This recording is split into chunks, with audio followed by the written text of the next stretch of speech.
Что делать, когда вам передают планировку отличную от той, которую вы покупали? Ну, во-первых, нужно смотреть, насколько она отлична. Если там изменена какая-нибудь небольшая часть, то в суде бороться смысла нет, и с застройщиком нужно просто договариваться.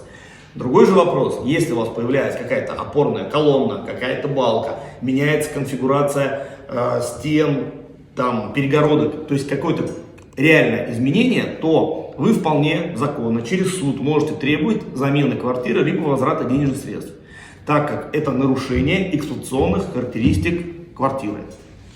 Пользуйтесь.